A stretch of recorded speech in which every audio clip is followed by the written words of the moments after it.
Yeah, Bill, this lake is beautiful, but it also has proven very deadly. In fact, 2012 was a year that this community would like to forget, but because it's so painful, they know it's a year that they have to remember. The one that really hit home with that was the last day of high school. Todd Green grew up on the waters of Lake Tapps and knows that his job is not all fun in the sun. I grew up on this lake.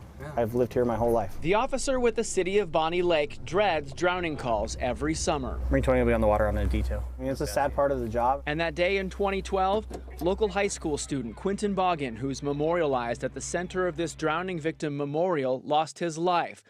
Even an able-bodied football player, no match for this cold water lake. You try to find some positive in a tragedy like that, and I think the best thing that we could do to honor his memory is to make sure that doesn't happen again. Boggin was one of several drownings that summer. The deaths rallied the community to start a drowning prevention program called Swim Safe.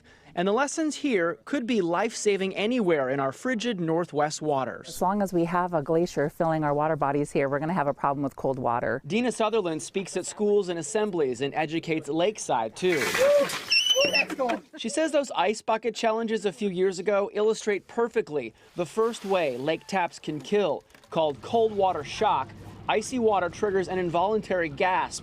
If it happens to you underwater, you're a goner. His reflex was underwater, and it instantly affected his entire body. The other way Lake Tapps kills is slower and sneakier. The signs: chattering teeth, goosebumps, blue lips, all warnings to get out and warm up. The last sign of cold water fatigue: muscle exhaustion. It might mean it's too late for you. The cold water really zaps your energy. Even if you're one of our strongest swimmers, we actually had a lifeguard drown on our lake once because the cold water rendered him not able to swim as well. While life jackets are easy for the little ones, older swimmers in their teens and 20s make decisions for themselves, and few choose life jackets. We have yet to ever recover a drowning victim who's been wearing a life jacket. It just doesn't happen. Life jackets float. But they're cumbersome, they're uncomfortable.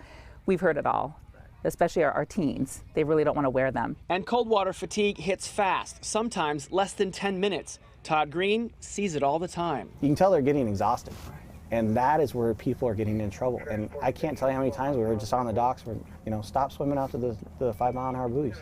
Stop swimming too far over your means, because if you get tired, you can't just stand up and take a rest. And the lake is tricky too. The top few feet can be 60 degrees, but grave danger lurks lower. Anything down below that, when we start getting down like a foot and a half, it rapidly drops, and 3 feet down, it's probably around 40 degrees. A lot of times when they get in that dire position and they actually go underwater and they come up again, they're going to have to take a breath. Despite the odds, Swim Safe worked. No drownings at all here for several years, but they're back.